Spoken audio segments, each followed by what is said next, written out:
Ya. Maka Nabi membuat konsep innamal a'malu binniyat. Boleh nggak kita beramal untuk mendapatkan dunia? Kebaikan dunia? Boleh. Sebenarnya boleh, tapi itu ikhlas yang paling rendah. Yang nggak boleh gitu, kita mendapatkan dunia dengan maksiat. Itu aja. Kalau beramal dengan amal ya boleh. Maka kata Maulana Zakaria dalam bab zikir itu, ulama besar di masa tabligh, ikhlas itu ada tingkatannya. Ada beramal untuk mendapatkan kebaikan dunia. Bapak mau tidak ada masalah dalam hal uang, rezeki uang dalam bentuk uang atau ekonomi. Amalkan duha minimal 4 rakaat. Amalkan 40 hari, setahun 2 tahun. Nanti Bapak akan buktikan kebenaran janji Allah dan Rasulnya. Nanti setelah Bapak amalkan, rutin, tidak putus, maka Bapak tidak ada bermasalah dalam hal uang, rezeki. Coba saja. Kita buktikan amalan itu. Karena memang itu amalannya untuk rezeki. Nah, nanti disertakan doanya, Allahumma in kana rizqi fis sama'i fa'zilhu. Ya Allah, kalau rezekiku di langit turunkan. Wa in kana fil ardi fa'akhrijhu. Kalau di bumi keluarkan. Salah satu guru kita sering mengatakan supaya kalian yakin amalan itu benar, agama itu benar, Allah itu nyata. Buktikan. Karena kalau nggak pakai bukti kita nggak bisa yakin, iman kita nggak akan naik, Pak. Dia ngomong gini-gini, aku sebenarnya apa salut sama kamu, aku sebenarnya suka sama kamu, aku sebenarnya gini-gini. Nggak ada bukti. Ketika dia kerja, kita belum punya kerja, nggak dia kita kerja. Katanya sayang, sahabat, dapat duit dia, dapat untung dia, tinggalkan ya kita. Omong kosong, nggak ada buktinya. Kan begitu kan? Agama ini pun perlu bukti. Karena dalil yang paling kuat pembuktian. Maka supaya kita yakin ketika Allah Rasulnya mengatakan duha itu termasuk amalan untuk melancarkan rezeki, amalkan. Kenapa Bapak saya suruh? Karena saya juga membuktikan itu. Saya amalkan 2 tahun. Pernah itu 2 tahun tidak pernah putus doa saya minimal 4 rakaat. Di setelah 2 tahun, sebenarnya sebelum 2 tahun. Setelah itu saya tidak pernah bermasalah dalam keuangan. Walaupun hanya 1000 perak. Uang saya nggak pernah masalah, nggak pernah ada kurang. Sering berlebih. Pendapatan kita itu bisa sampai 45-60 juta sebulan. Dari mana? Ya dari Allah Ta'ala. Dari mana saja. Gak ada masalah kita keuangan. Saya juga begitu, Pak. Kita buktikan. Betul gak kata-kata Rasul ini? Supaya kita yakin. Walaupun untuk dunia. Tapi kebaikan dunia. Daripada Bapak mencari rezeki dengan korupsi, dengan hal jelek, dengan mencuri, dengan narkoba. Ini cara tolol, cara setan. Nggak usah. Kalau Bapak mau lancar rezekinya, amalkan. Buktikan. Minimal 4 rakaat duha itu. Dan doa minta rezekinya diamalkan. Kalau orang tua saya dulu nyuruh, rakaat keduanya, habis bangkit, seperti doa kunut, di situ mainkan. Allahumma ainkana rizki fis sama'i fa'anzilhu. Kalau rezekiku di langit turunkan, ya Allah. Wa in kana fil ardi fa'akhrijhu. Dengan hati. Kalau rezekiku di bumi, keluarkan. Wa in kana mu'asyaran fayassiru. Kalau sulit dapatkan, mudahkan ya Allah. Wa in kana qalilan fakassiru. Kalau sedikit dia, banyakkan ya Allah. Kan doanya. Ya maafnya orang kafir aja minta sama pekong, dibantu pekong dikasih Tuhan kok sama jinnya. Masa Bapak minta sama pencipta pekong nggak dikasih? Ini mohon maaf nih ya. Supaya Bapak yakin dengan agama ini. Supaya ibu yakin. Ibu juga gitu. Coba Bang, amalkan. Doakan suaminya. 4 rakaat duha. Dan ini juga amalan keluarga saya. Adik mama saya, ibu saya.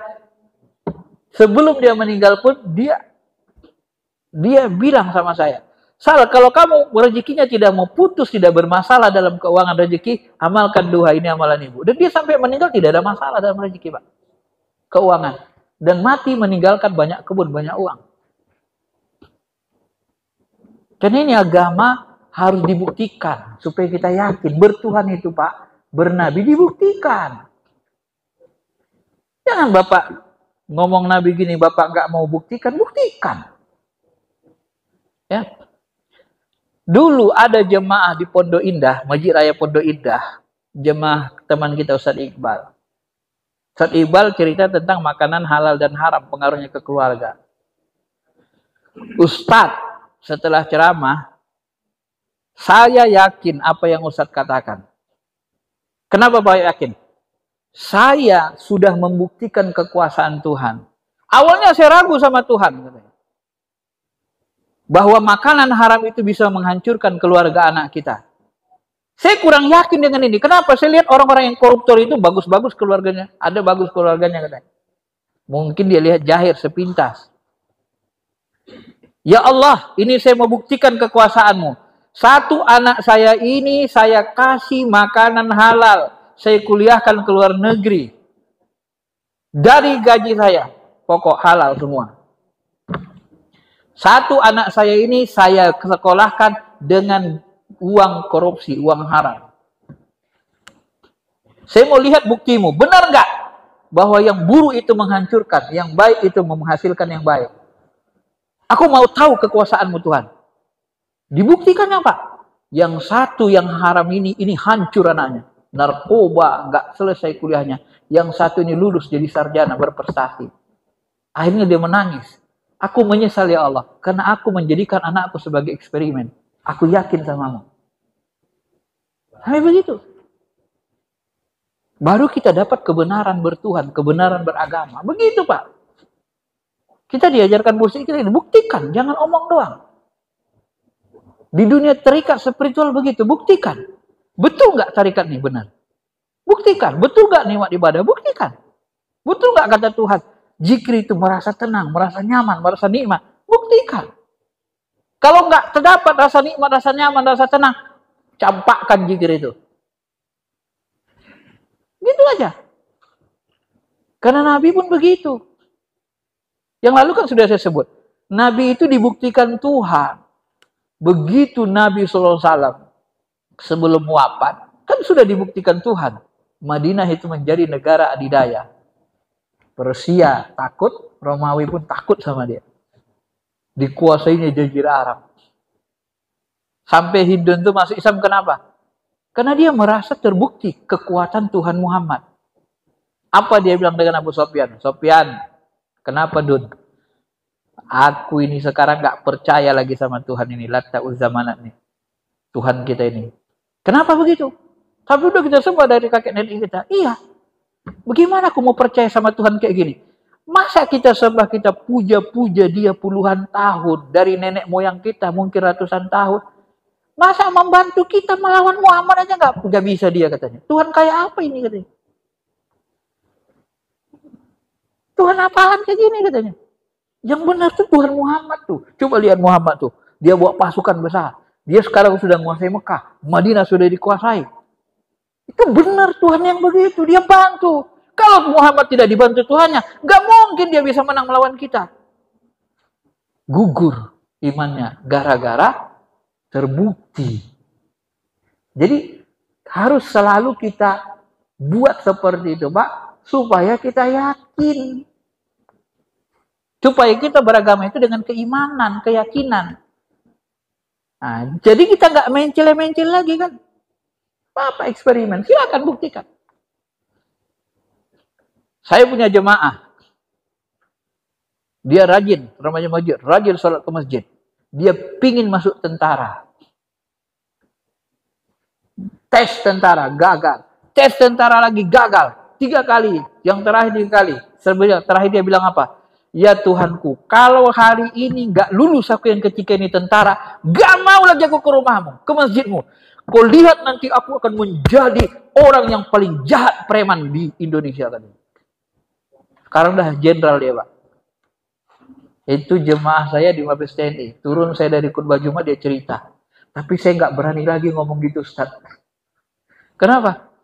Itu merasa bersalah karena mengancam Tuhan katanya. Ya karena aku rajin rajin ibadah, masa doaku gak dikabulkan? Aku cuma minta jadi tentara doang. Aku sudah berusaha. Masa Tuhan gak kasih? Marah dia. Kalau mau kau kasih aku jadi tentara gak lulus aku ini, jadi bandit aku nanti paling besar katanya. Begitu doanya, Pak. Ngeri kan? Jadi kayak mengancam gitu. Kadang-kadang begitu. Kadang-kadang orang sufi pun ada yang begitu juga, Pak, ngancam Tuhan.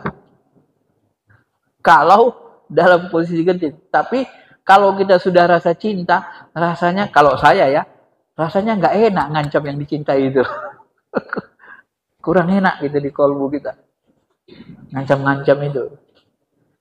Tapi ini saya buat contoh real, nyata, kehidupan nyata, supaya Bapak yakin sama Allah, supaya Bapak yakin kuat beragama. Jadi Bapak buktikan.